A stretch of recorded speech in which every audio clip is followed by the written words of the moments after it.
Golden State fans, your Warriors are 3-0 in the preseason.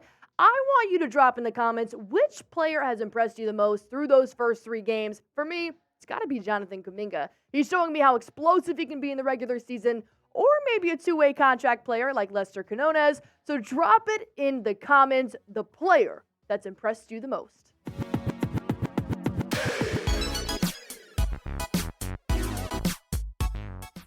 Oh, yeah. We're still talking about Klay Thompson's contract extension because there are new reports showing us that there has been no progression made.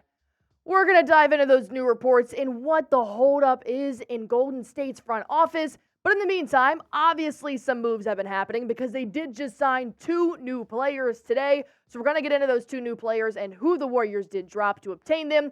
So first, we have to talk about Klay Thompson.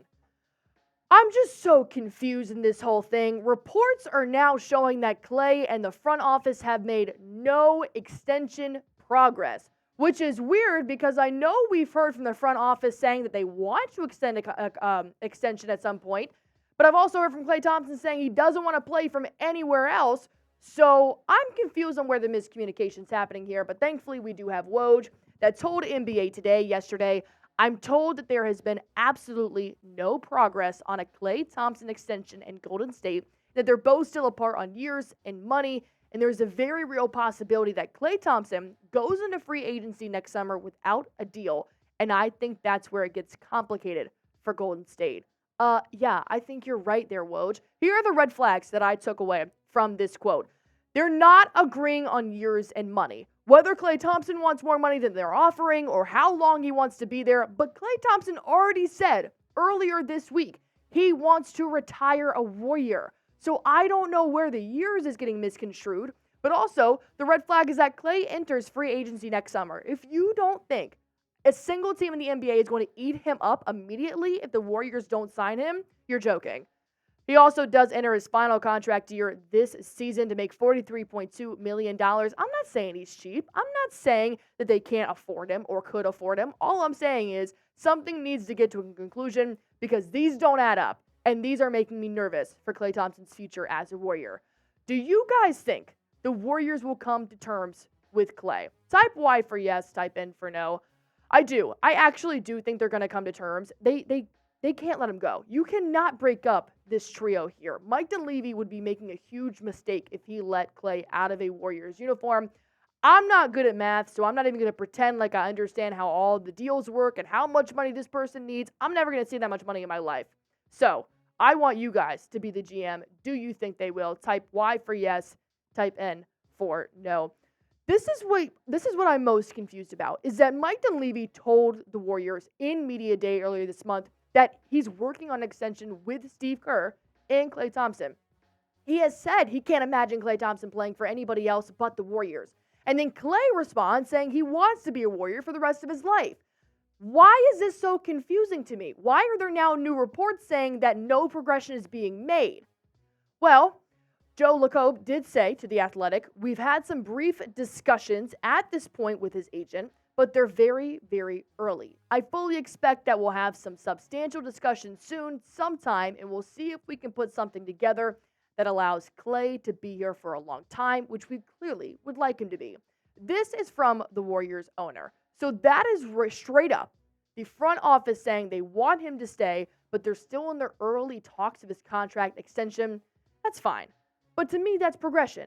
I understand if you're not going to get something signed in 1 week before the regular season starts, that's fine with me. But don't scare us by saying there's absolutely no progression.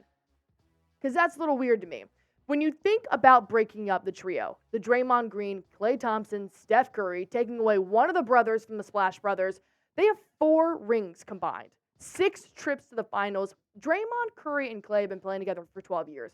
That doesn't happen anymore in the NBA. They have watched their kids grow up. They have gone to each other's weddings. They have been friends on and off the court, and they have created one of the most dynamic trios in the NBA.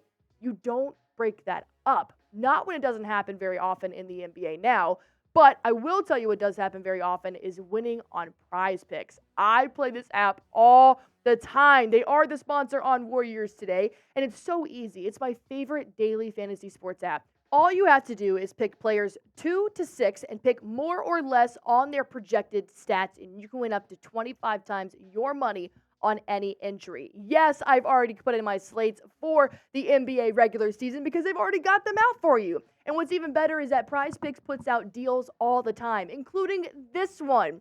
98% off Steph Curry's total points in the season opener. Right now, you can pick more or less on Curry scoring half a point. If you don't pick more, what are you doing? I also picked Klay Thompson to have more than 20.5 points per game on the season opener, and Bradley Beal to have less than 4.5 rebounds. These are my picks heading into the first NBA game that starts next week. I want to see your picks. All you have to do is go to prizepicks.com/CLNS. Use promo code CLNS, and we're going to give you a $100 deposit match for your first time so you can watch yourself win some real money in real time. We told you about Klay Thompson's never-ending extension saga, but first, we got to talk to you about the latest Warriors roster moves. Yes, they did sign 2 players earlier today. One name you might know, the other you probably don't, but let's get into it. Anthony Slater tweeted this out. The Warriors have waived Donovan Williams, Javon Johnson, and Kendrick Davis per sources. They are signing Javonte Green and Yuri Collins today. All 5 are expected to land in Santa Cruz to open the G League season in the organizational pipelines. So to break this down, we actually make you guys a little bit of a chart here. Javonte Green, yes, the former Celtic and Bull, will now be a part of the Warriors roster. And of course, these are the 3 players they did end up leaving. But if you look at this, guard, forward, guard. I'm a little bit confused because this doesn't address your big problem, which is you need a big. You already told the Warriors fans that you were going to wait on Dwight Howard, potentially sign a big later in the season, maybe midway, but then you're going to go and sign a small forward and a point guard. I just don't understand why you wouldn't sign a big when you desperately need one, but hey, that's just me. Speaking of Javonte Green, let's look at what he's done the past few years. He's played for the Chicago Bulls and Boston Celtics, started in the league about 2019. He's appeared in 6 playoff games, so you know he's got a little bit of postseason work under his belt. But he did go under knee surgery to his right knee back in January, and he had a pretty slow recovery, which is a bit of a red flag just because these are very typical surgeries, but everybody's different. I understand that. But he didn't come back as hard for the Chicago Bulls. Ultimately, that is why they ended up parting ways with him. Javonte Green did play for the Boston Celtics for 4 seasons, and he was a name that I've heard throughout my life. He's 30 years old, so he's played in and out a time or two, but ultimately I do think that Javonte Green could make some moves for Santa Cruz in their G League. I don't know if he'll eventually make it to the final roster or potentially ever see anything just because of his position, because when you look at his stats and what he did last year for the Chicago Bulls, he averaged about 5 points a game, 7 assists, 56.5 field goal percentage, which is actually not that bad. And 37% three-point shooting percentage, not the best, especially when you've got the Splash Brothers and you've got a lot of players that can actually shoot threes in the court. You're not necessarily worried about his three-point percentage, but overall, I just think that Javonte Green could be a good name, a good vet presence in the locker room. I think that's kind of what you need. You've already got some vets like Draymond Green, so why not add another Green to the locker room, bringing you some experiences that he has endured. On the other hand, you signed a very, very young guy.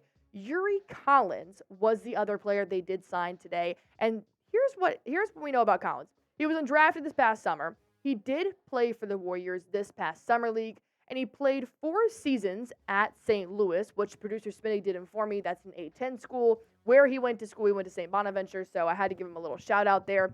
But Yuri Collins is a young guy. So obviously he's got some time to develop. I think he can do great things in Santa Cruz. I don't think we're going to see Yuri Collins in a uniform this year for the Warriors, but ultimately you got to have some G League guys you could possibly bring up midway through the season. So I think that Yuri Collins is a fine roster move for right now. I'm not, elated about it, but you do with it what you can. When you look at his stats that he had in college, he had 11 points, 2 points per game, 10.1 assists, 44.2 field goal percentage, which is good, and a 31.9 three-point percentage. Obviously, once again, not a three-point shooter, but this is what he did just in his senior year.